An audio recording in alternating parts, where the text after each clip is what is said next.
예, 오마이TV 시청자 여러분 안녕하십니까? 저는 오마이뉴스에서 서울시를 취재하고 있는 손병건 기자입니다. 오늘은 지금 지역에선 무슨 일이 자치단체장 연색 인터뷰인데요. 예, 노원구청장 맡고 계시는 김성환 구청장님 모시고 인터뷰 진행하도록 하겠습니다.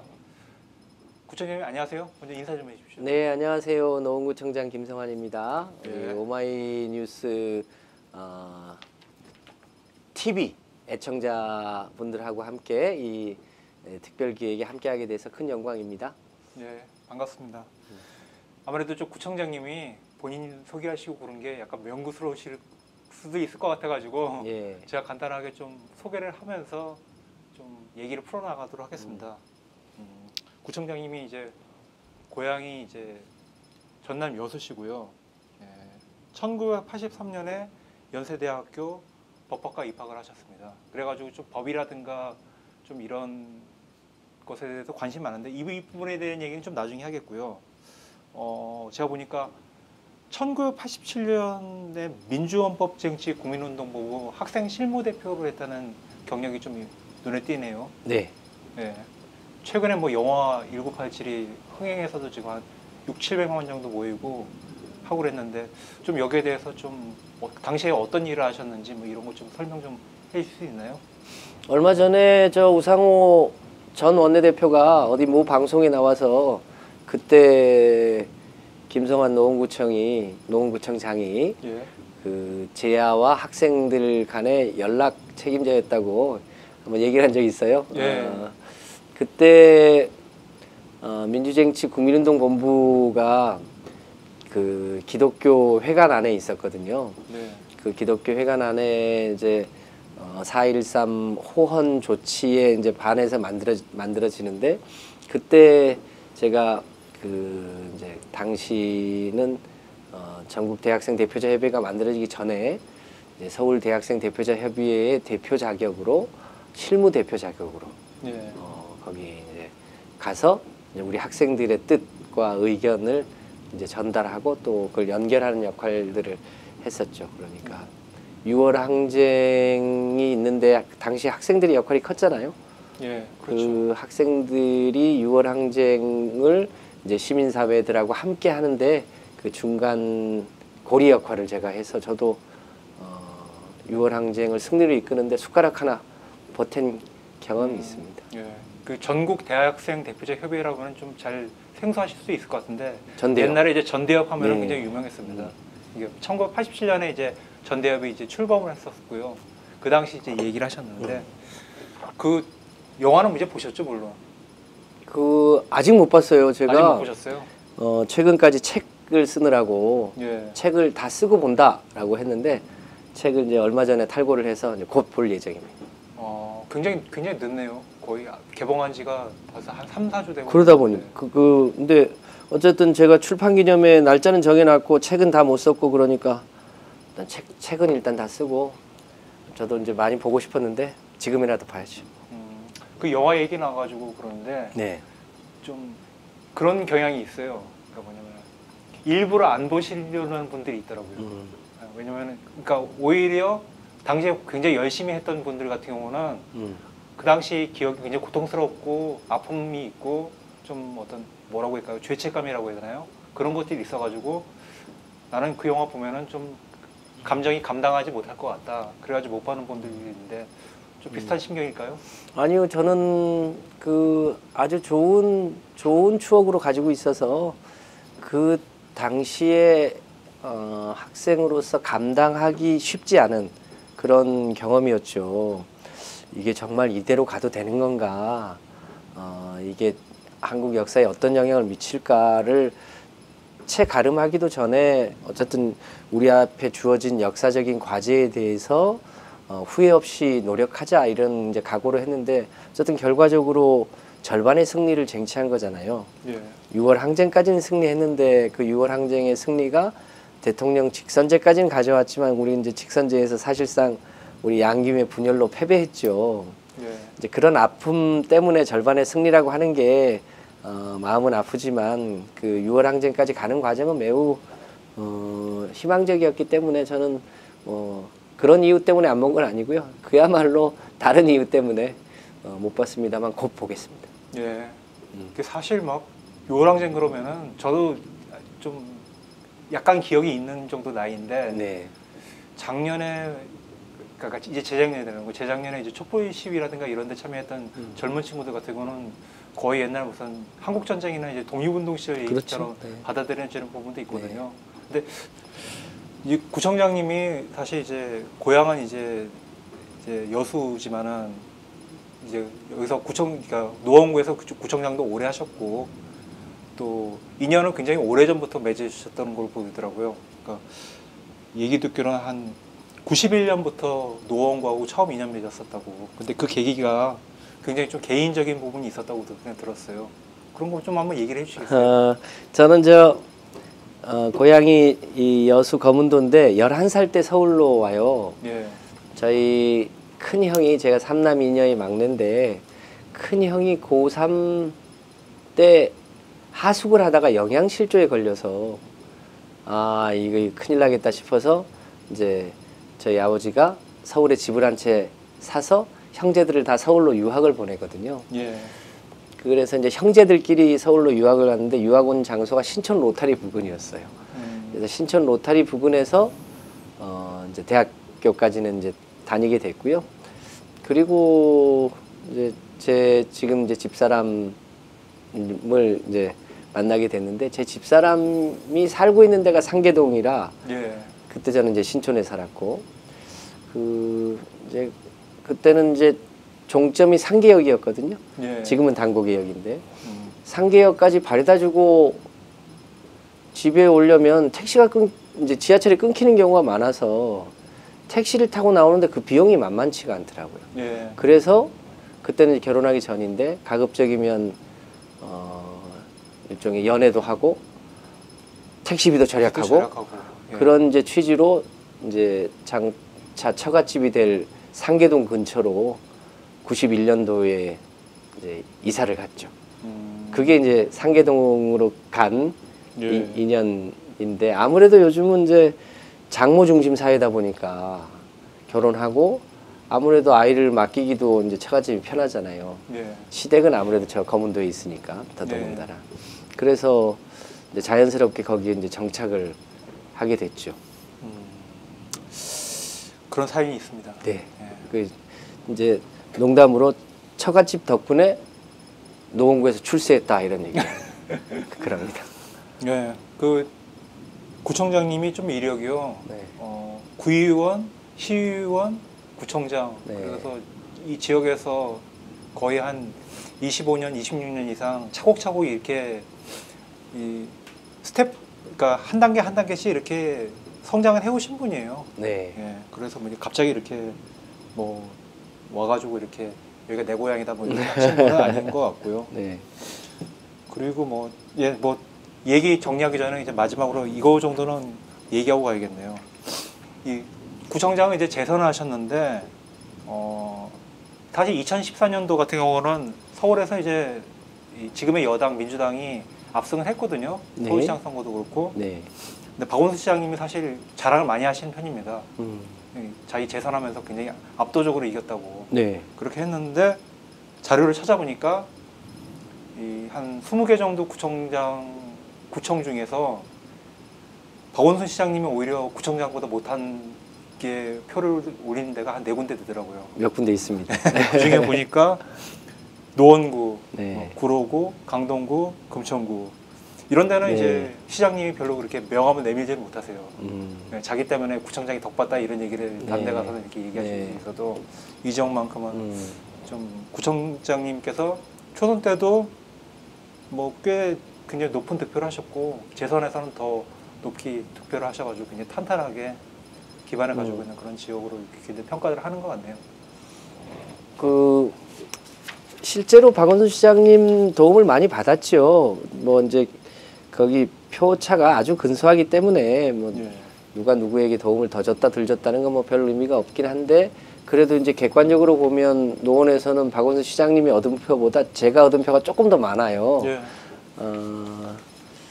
큰 의미가 있는 건 아니지만 그래도 그 지역에 얼마만큼 애정과 관심을 갖고 지역 주민들하고 함께 하느냐, 이게 별거 아닌 것 같지만 동네 주민들이 다 쳐다보고 있더라고요.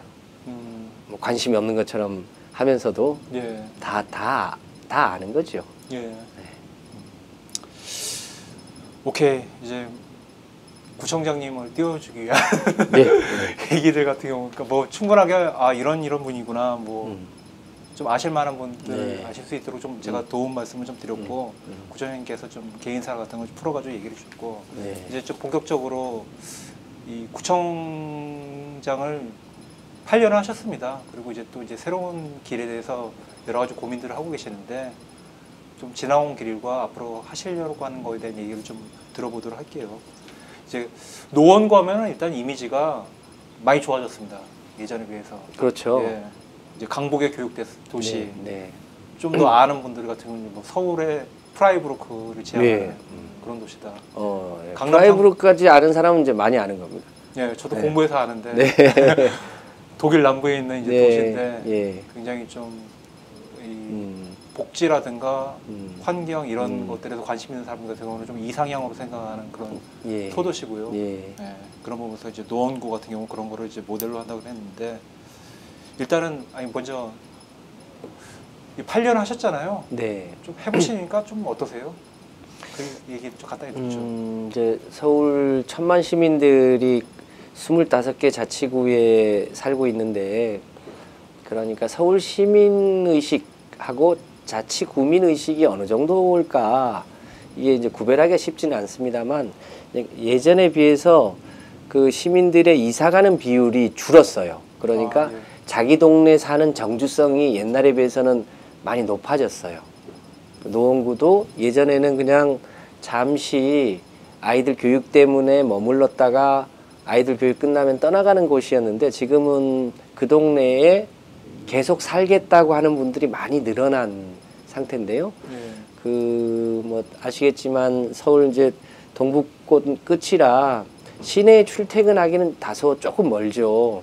그럼에도 불구하고 수락산, 불암산이 있고 중량천 큰 물줄기에 그 당연천, 목동천, 우이천 등이 있어서 일종의 이제 전형적인 소위 배산 임수 지역이거든요. 뒤쪽에 산이 있고 예. 아래쪽에 천이 있고 그 가운데 마을이 있는 그런 이제 환경이 아주 좋고, 또 특히 거기에 좋은 학교들과 또 대한민국 특유의 그 사교육 시장이 이제 어울려져서 일종의 이제 교육 특구라는 이름으로 있었는데, 최근에는 이제 우리 노원구가 마을이 학교다 등을 통해서 예전에 비해서 훨씬 더 공교육과 관련한 여러 가지 시설들과 그런 컨텐츠들이 많이 보강이 돼서 예. 지금은 그야말로 대한민국의 가장 좋은 교육 여건을 갖추고 있고,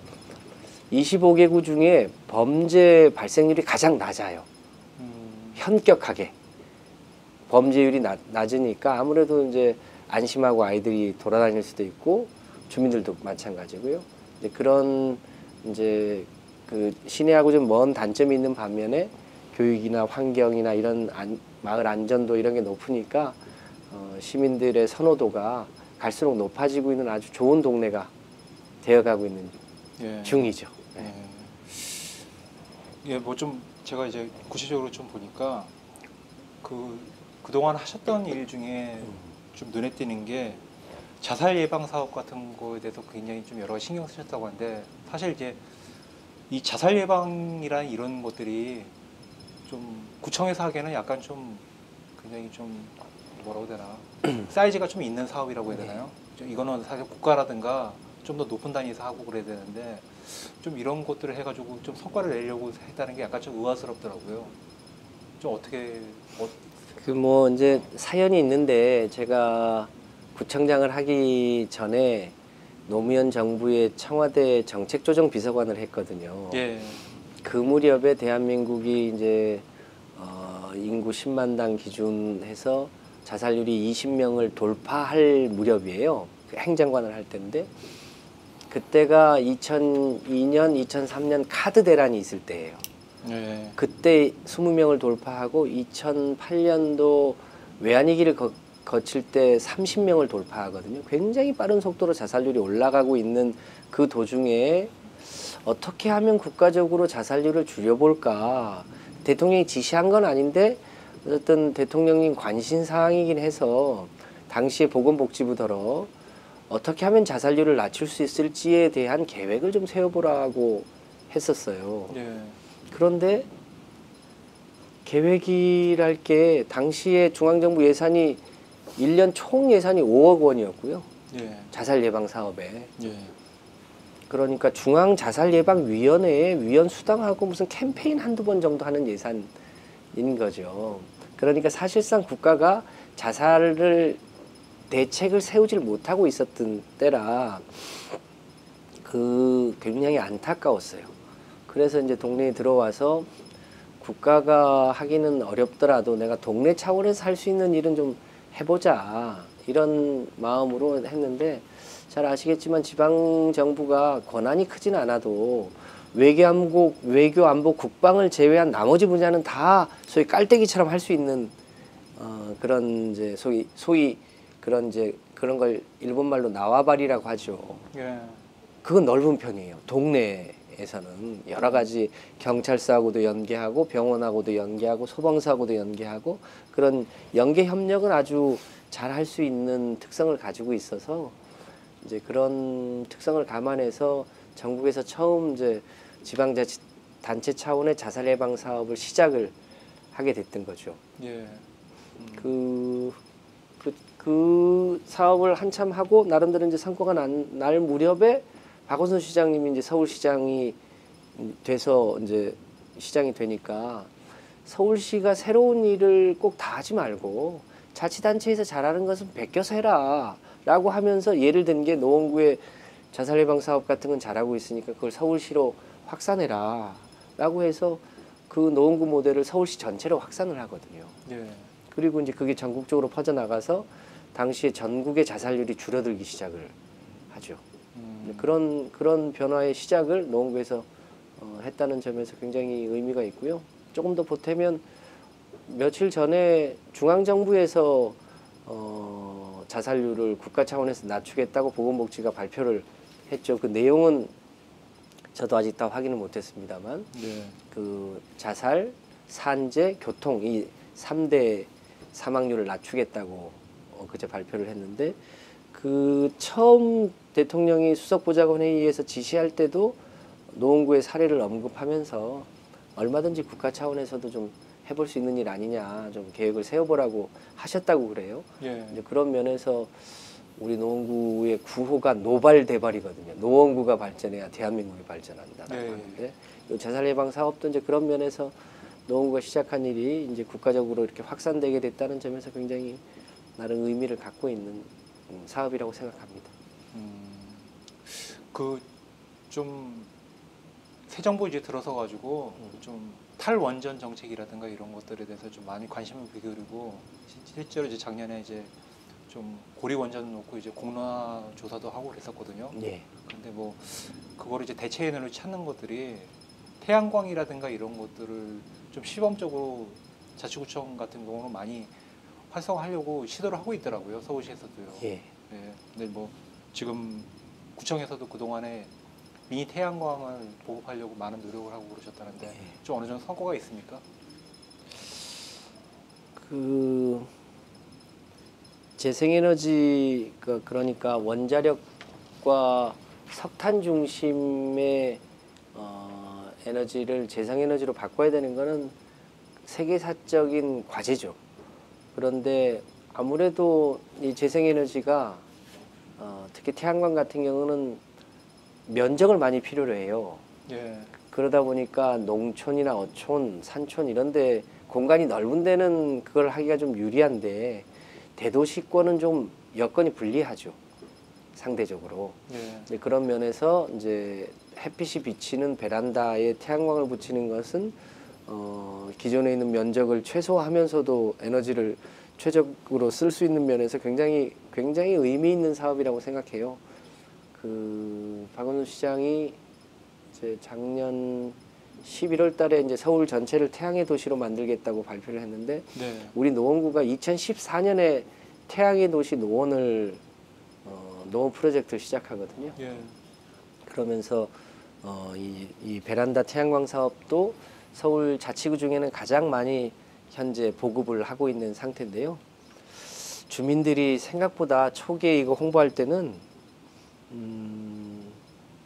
반응이 탐탁지 않더라고요. 예. 그러니까 그 당시 지금은 이제 훨씬 보조가 늘었는데 당시만 해도 60만 원 이제 사업비가 들면 그때도 한 40만 원 정도는 35만 원 정도는 이제 보조를 해주고 25만 원 정도 이제 자부담이었는데 네. 그런 그런 정도면 3년이면 본전이 뽑히는데도 주저주저 하시는 분들이 참 많더라고요. 주저하시는 분들이 지금은 이제 자부담이 한 15만 원에서 17만 원 정도면 설치를 하거든요. 예. 근데 지금 한 3년 4년 접어드니까 그 기 먼저 설치하신 분들이 한 여름에 그 에어컨 틀면서도 전기료가 절약된 사례들이 많이 쌓이니까 예. 이제 올해부터는 아마 본격적으로 아파트 단지에 베란다 태양광을 붙이는 가구들이 아마 대폭 늘어날 거라고 보여집니다. 이제 그런 점에서 이제 이런 건 이제 대도시권에 맞는 굉장히 이제 적합한 재생에너지 모델이다. 다만 그 독일이나 많은 도시들이 에너지 자립을 목표로 하는 데들이 많거든요.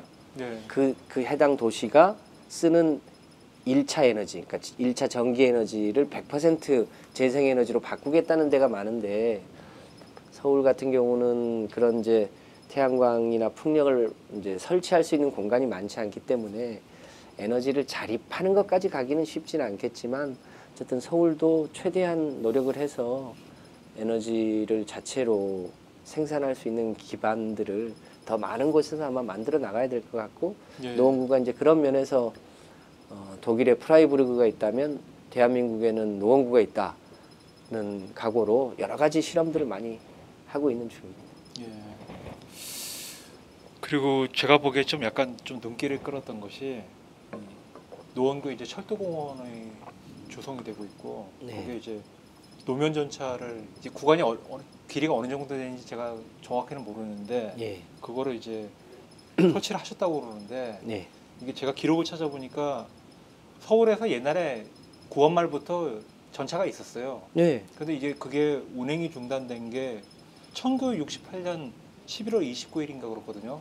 그럼 이제 거의 한 몇 년이 되나 한 50년 동안 이제 전차가 없던 거를 이 서울 시내에서 이제 보게 되고 그러는 것들인데 좀 이런 것들을 좀 만들어 가지고 이렇게 하시는 취지라든가 이런 것들은 뭐로 생각하면 될까요? 그 역사는 역사로 끝나는 게 아니라 그 역사는 현재의 거울이잖아요. 예. 그리고 그 역사는 기억하는 것이고 그 기억은 언제든지 복원되는 것이죠. 이제 한국은 이제 그런 면에서 과거의 역사들이 잘 보존이 안 돼 있는 것들이 많아요. 그 대표적인 것 중에 하나가 이제 서울의 노면전차 같은 거죠. 예. 옛날에 그때 운행했던 전차들이 꽤 많이 원래는 남아 있어야 될 텐데 서울에는 딱 2대 남아 있어요. 하나는 이제 서울 역사문화광장 앞에 이제 전시돼 있고요. 또 하나는 저 창경궁 뒤에 하나가 있는데 둘 다 운행이 안 되는 일종의 이제 전시형으로만 남아 있는 거죠. 그런데 뭐 아시겠지만 유럽이나 일본만 해도 그 200년 전 혹은 100년 전에 다녔던 전차가 그대로 지금도 다니는 데들이 많이 있잖아요. 예, 그렇습니다. 서울도 이제 그런 면에서 과거의 역사와 전통을 너무 현대화할 것이 아니라 그 과거의 기억들을 그대로 좀 유지하면서 그것이 계속 이제 역사로 쌓여갈 필요가 있는데 이제 그런 것 중에 하나가 이제 구한 말부터 1968년까지 다녔던 서울의 노면 전차 같은 건데 예. 마침 이제 노원구에 그 지금 광운대역으로 바뀐 옛날 성북역부터 이제 춘천 가는 열차가 일부 노선이 바뀌면서 6.3km 구간이 폐선이 됐거든요. 예. 그 폐선된 부지 끝자락에 이제 그 성북역에서 옛날 성북역에서 출발하면 첫 번째 역이 화랑대역이에요. 예. 그게 이제 육사 생도들이 타고 내리고 했던 역이거든요. 그 역이 이제 폐선이 돼서 꽤 공간이 넓은데 저희가 이제 그 공간을 활용해서 기차 공원과 박물관을 만들고, 근데 거기서 이제 지하철로 오는 사람들이 걸어서 오기엔 약간 멀어요. 6호선 화랑대역에 내려서 걸어와야 되는데 예. 직선 거리로 약 770m쯤 돼요. 그래서 그 770m의 이제 중간에 사거리가 2개 껴 있고요. 그 770m 거리를 그 사라진 노면 전차를 부활시켜서 그 전차가 그 지하철 6호선과 화랑대 기차역을 연결시켜주는 역할도 하고, 그리고 이제 과거 역사도 재현하고 뭐 이러려고 했는데, 마침 일본의 그 2차 세계대전 때 원자폭탄을 맞았던 히로시마에 1957년도에 만들었던 우리 시대에 다녔던 전차와 같은 모델이 현재도 운행이 되고 있었는데, 저희가 여러 가지 경로로 특히 일본 거류민단 협조를 구해서 도움을 청했더니 그분들이 기꺼이 그 현재 운행이 되는 전차 하나를 저희한테 기증을 해줬어요. 그 이제 올 1월 4일 날 한국으로 와서 지금 이제 운행 이제 대기를 하기 시작했죠. 그래서 이제 각종 법률을 좀 바꿔야 될 게 있고, 거기는 아무래도 이제 그 지상으로 전기를 보내야 될 거 아니에요. 예. 그 전차니까 그런 이제 시설들을 이제 새로 붙여야 되는 게 있는데, 빠르면 오늘 연말 혹은 내년이면 서울에 이제 사라졌던 노면 전차가 아주 일부 구간이긴 합니다만 실제 이제 부활이 될 예정으로 있는데, 저는 그런 역사성을 부활시켜 가면서 또 현대성을 입히고 또 미래로 전진하는 것, 이런 게 끊기지 않고 갈 수 있도록 하는데 하나의 단초를 만들었다는 점에서 굉장히 의미 있는 일이라고 생각합니다. 그게 한 연말 정도에나, 만약 운행하면 연말 정도에나 볼 수 있는 거예요? 빠르면. 지금도 이제 그 본체는 그 화랑대역에 가면 그 있어요. 볼 수는 있는데 이제 네. 다니는 거는 지금 그게 사실 지금 외국 같은 경우 이제 전차 운행하는 나라 도시들이 있잖아요. 네.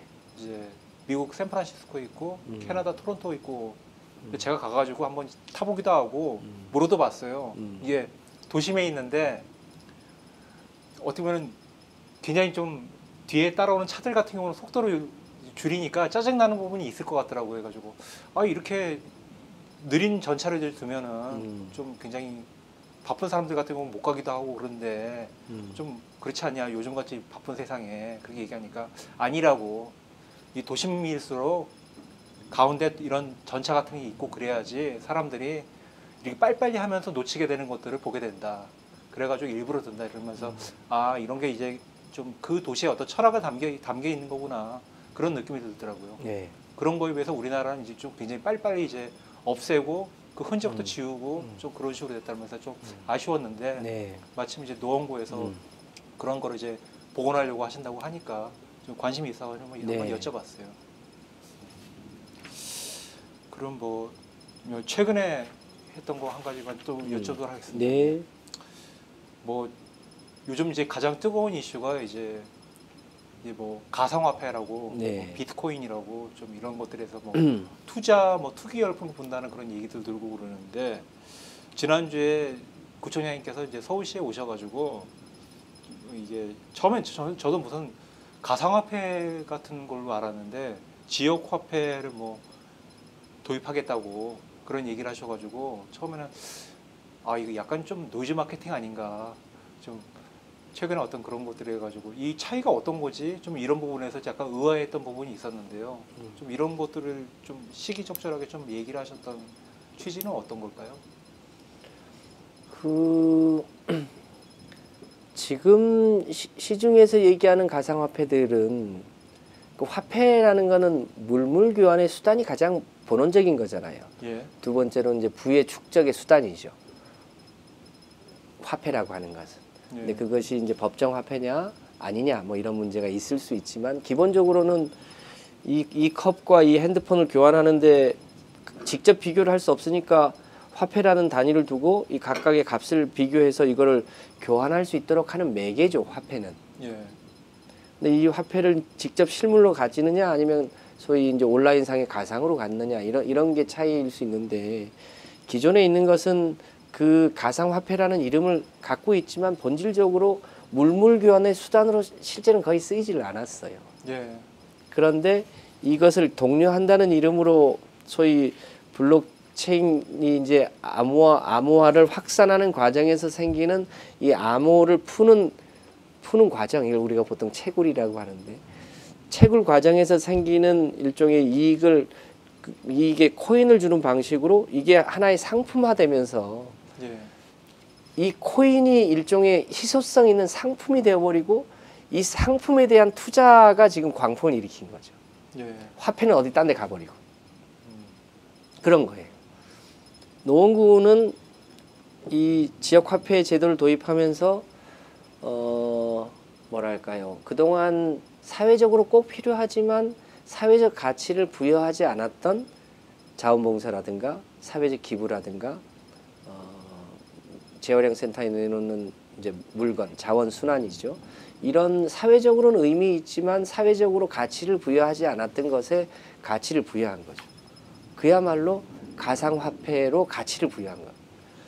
자원봉사에는 시간당 700노원이라고 하는 지역화폐죠. 그게 가상화폐입니다. 그리고 노원구에 교육복지재단이라는 데가 있는데 그 교육복지재단에 월 1,000원에서부터 뭐 수십만 원씩 내는 기부자들이 있는데 그 기부자들이 그동안은 이제 연말정산 혜택을 받지만 그 외의 혜택이 없었거든요. 예. 그 기부한 금액의 10분의 1을 가상화폐로 드리는 거죠.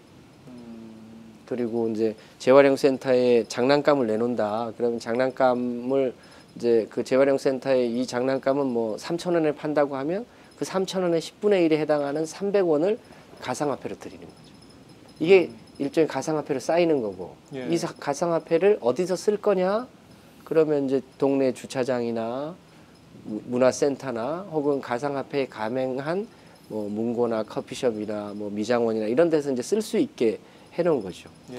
근데 만약에 이거를 무슨 이제 별도의 지역 화폐로 만들어서 쓰려면 이걸 관리하는데 비용이 많이 들 겁니다.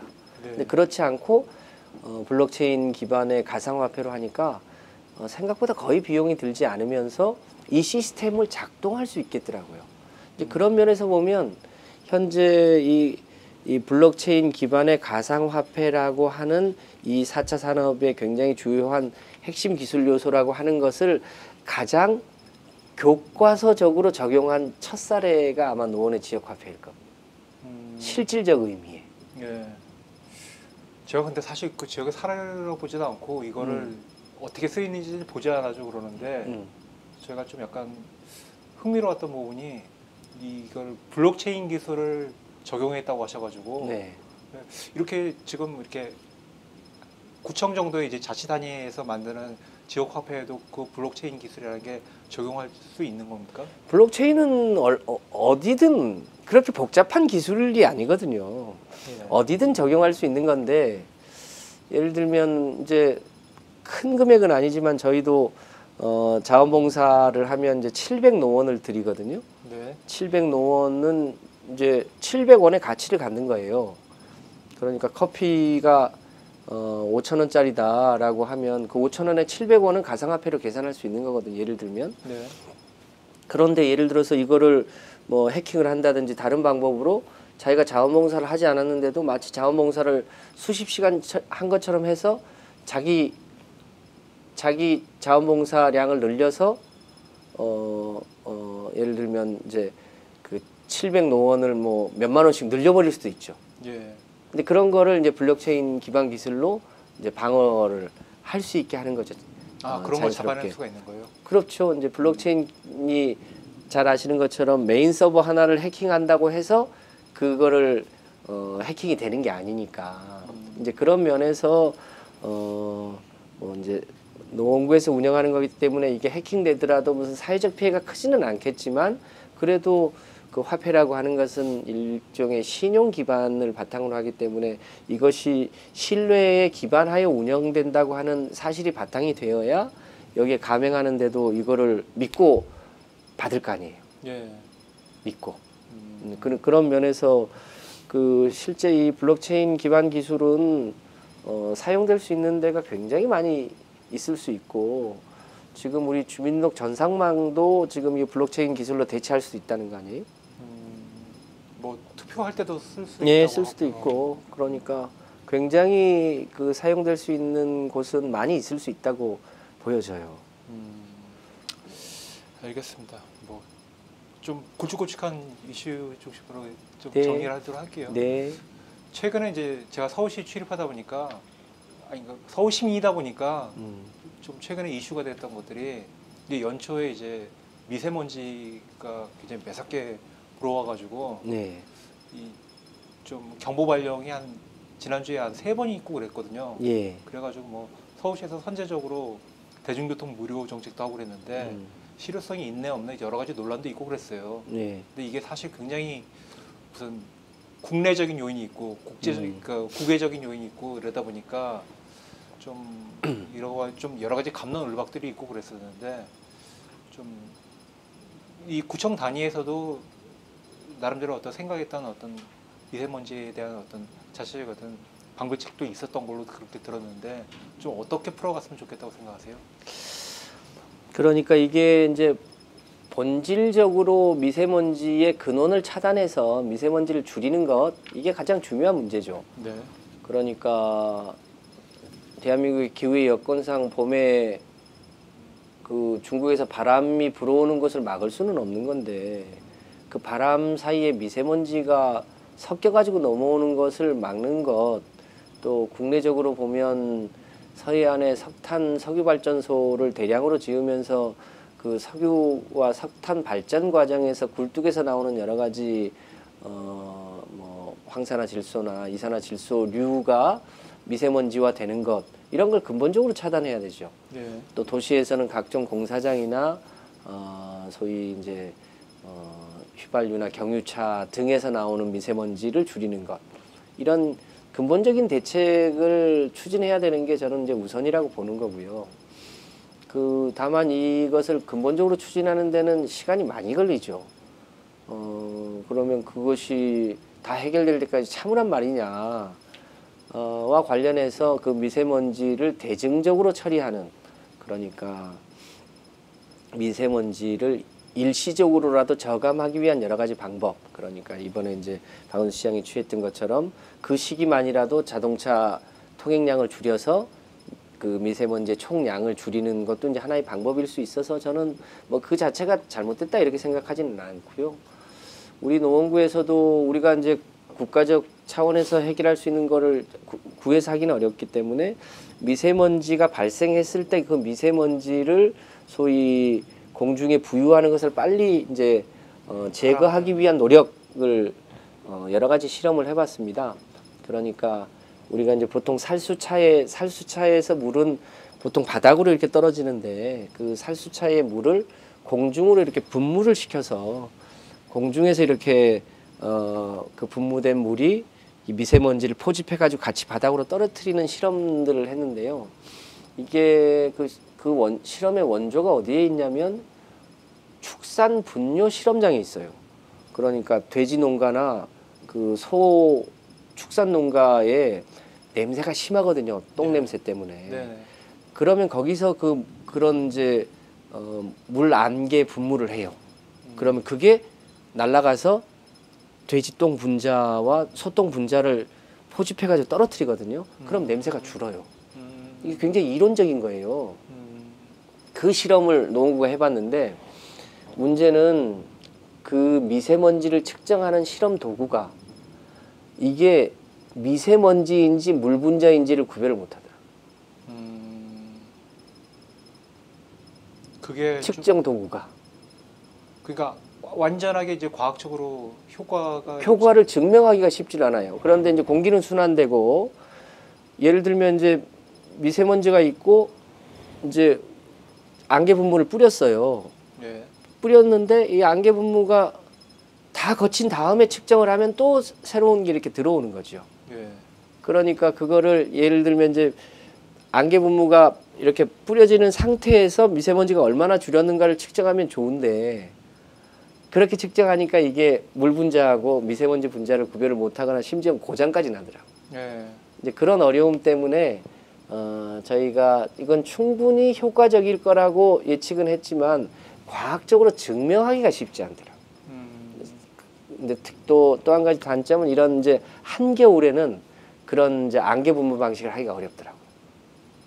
아, 얼어버리니까. 예, 예, 예. 네, 그러니까 조금 이제 좀 날씨가 따뜻할 때나 봄철이나 가을철들에는 저희는 계속 그걸 지금 하고 있어요. 그 방식을 그 주민들한테 이건 수돗물이고 깨끗하다고 말씀드리고 하니까 주민들 반응은 괜찮은데 아직 이제 안타깝게도 과학적으로 그것이 얼마만큼 미세먼지 농도를 낮추는지에 대해서는 객관적인 데이터를 내기가 쉽지 않은 게 조금 한계가 있는데요. 어쨌든 본질적으로는 미세먼지의 총량을 근원적으로 차단하기 위한 노력 그리고 이런 이제 여러 가지 광역 차원의 노력, 기초 차원의 노력 이런 게 결합이 되면 조금씩 나아지지 않을까 이렇게 생각합니다. 예, 뭐 이제 뭐 거의 정리를 할 때가 됐는데요. 네. 이 구청장님이 사실 이번에 이제 이번 임기가 이제 마지막이라세요. 이제 그런 분이 이제 서울시에 몇 군데 계시는데 네. 보통 그만두는 분들 같은 경우가 이제 정리한다고 해가지고 이제 사람들 자주 많이 안 만나시거든요. 근데 이렇게 하시는 게 뭐 구청장 선거는 안 나가시는데 네. 지금으로서는 같이 하는 국회의원 재보선 같은 경우는 이제 나가실 가능성이 제가 보기에는 좀 유력한 상황이고 아마 제가 느끼기에는 그렇습니다. 이제 자치단체장으로서 이제 해본 역할이라든가 이런 것들에서 남들 만족하시고 그런 것도 있지만은 한계도 있을 거고 이제 구청하고 지자체하고 또 국회에서 하는 일은 또 다른 어떤 매력이 있을 것이다. 그런 어떤 포부라든가 이런 것이 있어가지고 또 지금 열심히 또 이제 노원병입니다. 예. 거기서 아마 출마를 하실 것 같은데 좀 그런 거에 대해서 좀 앞으로 왜 그런 생각을 하게 되는지에 대해서 좀 얘기를 좀 듣고 한번 정리를 해보죠. 저는 뭐랄까요 이제 기초자치단체장이 해야 될 역할 또 이제 국회의원이 해야 될 역할 어느 게 더 뭐 중요하고 안 중요하고 이런 문제는 아니라고 생각합니다. 다 우리 사회에서 의미 있는 역할이라고 생각을 하는데요. 제가 이제 자치단체장을 8년간 하면서 소위 이제 국가적 차원에서 했으면 좋겠다고 생각하는 일들 중에 아직 잘 해결되지 않은 여러 가지 숙제들이 많이 보입니다. 그래서 우리 노원구에 아까도 말씀드렸던 것처럼 이제 대표적인 구호가 노발 대발인데요. 노원구가 발전해야 대한민국이 발전한다인데 우리 노원구에서 실험했던 여러 가지 정책들 중에 소위 국가 차원에서 했으면 더 좋겠다는 그러면 이제 아무래도 효과가 더 커질 테니까 이제 그런 숙제들도 많이 있고요. 특히 이제 최근에 제가 이제 많이 관심을 갖고 있는 것은 이제 세계적 차원의 경제 양극화를 해소하는 문제, 또 지구적 차원의 기후 변화에 대한 대한민국의 역할 이런 문제는 아무래도 자치단체 차원에서 해결하기는 좀 어려움이 있어서 우리 국가가 인류의 생존을 위해서 해야 될 역할도 있고 지구촌 전체에서 차지하는 비중에 걸맞게 해야 될 역할들이 있을 텐데 이제 그런 부분들을 하려면 아무래도 이제 조금 더 국가적인 정책 결정 과정에 영향을 미칠 필요도 있어서 그래서 지금 노원병 지역에서 있을 지방선거와 같이 있을 이제 국회의원 보궐선거에 출마하는 것을 적극적으로 검토하고 있는 중입니다. 뭐 알겠습니다. 네. 예. 뭐 끝으로 뭐 그동안에 이제 한 8년 하셨는데 지역 주민이라든가 그런 분들에게 하신 말씀이라든가 오늘 좀 인터뷰에서 다 못하신 얘기 같은 것들이 있으면은 좀 마지막으로 좀 보통 그런 건 저거 보고 하던데? 네? 저쪽 거 보고 하던데 여기 보고 하면 돼요? 이쪽 보고 하시면 그래요. 됩니다. 네, 네. 예, 예. 그 8년간 구청장 하면서 들었던 생각은 세상의 모든 짐을 혼자서 진다고 해서 세상 일이 되는 건 아닌 것 같더라고요. 그러니까 뜻을 같이 하는 사람과 같이 머리를 맞대고 그것이 동네가 될 수도 있고 또 같은 동료 자치단체 장이 될 수도 있고 또 여러 사람들이 될 수 있을 텐데 결국은 사람들이 하는 일 같아요. 우리 촛불이 세상을 바꾼 것처럼. 그런데 누군가가 움직이지 않으면 아무도 안 움직인다는 거예요. 내가 움직여야 내 주변이 움직이고 내 주변이 움직여야 그 동네가 움직이고 사회가 움직이고 그러는 거죠. 이제 그런 면에서 우리가 가야 될 방향, 가치, 미래 이런 거에 대해서 오마이뉴스도 그동안 여러 가지 이제 그 새로운 공론 형성을 위해서 노력을 많이 해오셔서 한편으로 감사드리고요. 이제 저도 이제 8년간 자치단체장으로서 그런 역할들을 나름 해온다고 했는데 앞으로도 우리 대한민국이 가야 될 숙제들이 참 많죠. 여러 층위에서 예. 그 숙제들이 많지만 우리 깨어있는 시민들 그 촛불의 그 정신, 가치를 서로 믿고 그 촛불을 하나하나 켜 나가다 보면 그리고 그 힘들이 이렇게 모이다 보면 대한민국은 굉장히 역동적인 나라여서 앞으로도 이제 잘 나가게 되지 않을까 이런 희망을 많이 갖게 됩니다. 어려운 숙제가 있더라도 이제 같이 손잡고 더불어 하다 보면 잘 될 수 있을 거다 이런 희망을 갖게 됐다는 점에서 이제 개인적으로는 큰 이제 보람이 있고요. 앞으로 어떤 파도가 또 밀어닥칠지 모르죠. 뭐 지금도 여러 숙제들이 대한민국이 많이 있잖아요. 이 숙제들도 같이 지혜를 모아서 가다 보면 저는 잘 될 수 있지 않을까 이런 희망을 마지막으로 전하고 싶습니다. 예. 오늘 인터뷰하면서 좀 기억이 나서 그냥 노발대발. 네, 노발대발. 예, 저는 사실 다른 분이 쓰셔가지고 그분이 만든 말인데 네. 기발하구나 이렇게 생각했는데 네. 알고 보니까 이제 구청장님께서 저작권을 주장할 수 있는 부분이 이게 원래 네. 2014년 1월 1일 날 제가 매년 1월 1일 날 봉화에 가는데 권양숙 여사님이 하신 얘기예요. 아 그래요? 노무현 재단이 발전해야 대한민국이 발전한다. 노발하면 대발하세요. 이렇게 하셔서 네.